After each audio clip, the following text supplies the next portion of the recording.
Hi everyone, welcome and welcome back to my new video. In this video मैं जा रही हूँ share करने आपको UGC नेट के बारे में हर कुछ एंड मैं हूँ एग्रीकल्चर स्टूडेंट एंड अब मैं हूँ 4th ईयर 7th सेम में। सो मेरे लाइफ का बहुत ज़्यादा क्रूशियल डिसीजन होने वाला है कि मुझे अभी क्या करना है और क्या नहीं। तो जो भी स्टूडेंट्स जो मेरे बैचमेट्स हैं या फिर जो भी वैसे लोग हैं जो अपने 4th ईयर में है एंड 7th सेम में है या फिर जाने वाले हैं या फिर आप 8th सेम में भी हो या फिर आपने ग्रेजुएशन कंप्लीट कर रखी है, फिर भी इस वीडियो को आप कम्प्लीटली देख सकते हो। एंड यूजीसी नेट के बारे में इसमें ये डिस्कशन होने वाला है क्योंकि आपको पता है कि एनटीए ने न्यू नोटिफिकेशन काफ़ी कुछ दिन पहले ही जारी किया था, जिसमें ये है कि 4th ईयर 4 साल का जो डिग्री प्रोग्राम है, बैचलर्स डिग्री प्रोग्राम जिसने भी कर रखा है, वो सारे लोग एलिजिबल हो चुके हैं यूजीसी नेट देने के लिए।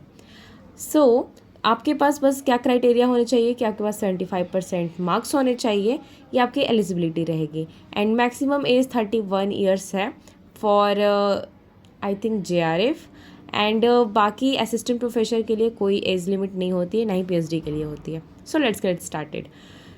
UGC net 4 years bachelor degree, इसमें JRF के लिए मैक्सिमम एज जो है 31 ईयर्स है। इसमें कैटेगरीज होती है, 3 कैटेगरी होती है। एक कैटेगरी होती है वो जिसमें आप JRF नेट और PhD तीनों के लिए अप्लाई कर सकते हैं। एक वो कैटेगरी होती है जिसमें सिर्फ आप JRF के लिए करोगे एंड नेट और PhD के लिए नहीं हो सकता, और एक कैटेगरी वो होता है जिसमें सिर्फ आप PhD के लिए अप्लाई कर सकते हो।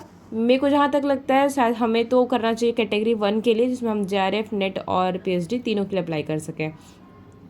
हमें पढ़ना क्या है, हमारे पास 2 पेपर आने वाले हैं। एक तो पेपर होगा जिसमें कि reasoning and comprehension, awareness, aptitude, ये सारी चीज़ें आएंगी।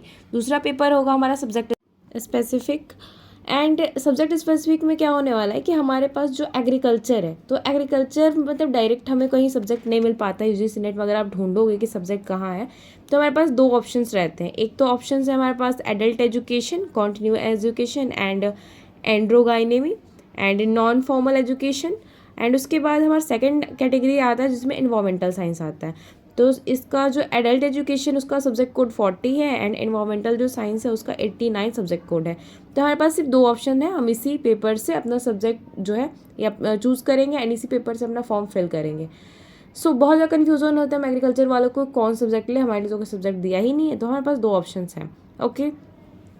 एंड इसके बाद में जो एक और कन्फ्यूज़न होता है कि इंग्लिश में होगा या हिंदी में होगा, तो बाईलिंगुअल ये सब्जेक्ट जो भी एग्जाम्स होते हैं बाईलिंगुअल होते हैं, दोनों लैंग्वेज में आते हैं, इंग्लिश और हिंदी में आते हैं। एंड ऑब्वियस सी बात है कि इंग्लिश का पेपर तो इंग्लिश में रहेगा ही। जितने भी क्वेश्चंस होंगे वो 2 मार्क्स के होंगे, उसमें कोई निगेटिव मार्किंग नहीं होने वाली है। तो ये हमारे लिए अच्छी बात है क्योंकि हम तो नल्ले बच्चे हैं और हम पढ़ाई करते हैं बस एग्ज़ाम के कुछ दिन पहले। तो अगर हम 6 मंथ पहले भी प्रिपरेशन में लग जाते हैं तो शायद कुछ हो सकता है हम जैसे नालायक बच्चों का। एंड प्लीज़ जो नालायक नहीं है वो बुरा ना मानेंगे, मैं अपने आप के लिए ये वर्ड यूज़ कर रही हूँ। ओके। एलिजिबिलिटी की बात करेंगे तो अगर आपने अपने हर सेमेस्टर में 75% मार्क्स स्कोर किए हैं, वेल एंड गुड। अगर नहीं किए हो तो पढ़ना स्टार्ट कर दो ताकि 75% प्लस चले जाएँ, इन ताकि आप आगे जो है एग्ज़ाम अगर क्वालिफाई करना चाहते हो, उसके लिए अप्लाई करना चाहते हो, तो उसके लिए आप एलिजिबल हो जाओ। एंड अगर आपने ये एग्ज़ाम क्वालिफाई कर लिया है तो आप PhD में एडमिशन ले सकते हो। नेट एंड JRF के लिए भी आप बिल्कुल एलिजिबल हो जाओगे। हाँ, बट एक चीज़ है कि अगर आपने बस 4th year as bachelors degree means अगर मैंने बेसिक इजी करने के बाद में इसे क्वालिफाई कर भी लिया तो मैं असिस्टेंट प्रोफेसर के लिए अभी एलिजिबल नहीं होंगी, लेकिन मैं PhD के लिए एलिजिबल हो जाऊँगी। तो ये बहुत अच्छी बात है मेरे लिए। एंड इसके बेनिफिट्स क्या होने वाले हैं, तो इसके बहुत सारे बेनिफिट्स हैं, जिसमें से सबसे फर्स्ट है कि अगर आपने UGC नेट क्वालिफाई कर लिया एंड JRF के लिए आप जाना चाहते हो तो आपको 37,000 रुपीज़ 2 साल के लिए मिलेंगे for as a stipend. And अगर आप PhD के लिए एनरोल कर लेते हो तो आपको 42,000 रुपीज़ मिलने वाले हैं। ये तो बिल्कुल एक सैलरी के इक्वल हो गया मुझे जहाँ तक लगता है। तो अगर मुझे इतने पैसे मिलेंगे तो ऑब्वियस सी बात है मैं पढ़ाई ही करूँगी, प्राइवेट जॉब के लिए और कॉर्पोरेट में बिल्कुल नहीं जाने वाली अगर ऐसा कुछ हो जाता है तो। एंड इसके बाद में थर्ड बेनिफिट ये है कि आप ऑथर बन सकते हो, आप अपनी बुक लिख सकते हो। एंड इसके बाद में आप असिस्टेंट प्रोफेसर या फिर एज अ गेस्ट फैकल्टी किसी भी यूनिवर्सिटी में जा सकते हो, पढ़ा सकते हो। एंड आप कोचिंग्स भी पढ़ा सकते हो, ऑनलाइन या ऑफलाइन ट्यूटर बन सकते हो।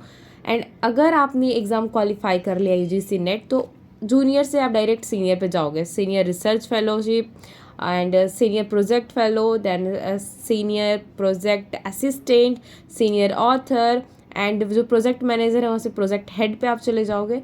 सो ये सारी चीज़ें हैं। एंड अगर आपको इसके रिगार्डिंग सिलेबस चाहिए तो आप यूजीसी नेट के जाना साइट पे एंड वहाँ से सिलेबस आप निकाल सकते हो, एडल्ट एजुकेशन का और इन्वायरमेंटल साइंस का अगर आप एग्रीकल्चर वाले हो। एंड अगर आप किसी और सब्जेक्ट के लिए करना चाहते हो तो वहाँ पे बिल्कुल सारी चीज़ें डिटेल में होंगी, वहाँ से आप ये डाउनलोड कर लेना। एंड उसके बाद में मुझे थैंक यू बोलना मत भूलना कमेंट बॉक्स में।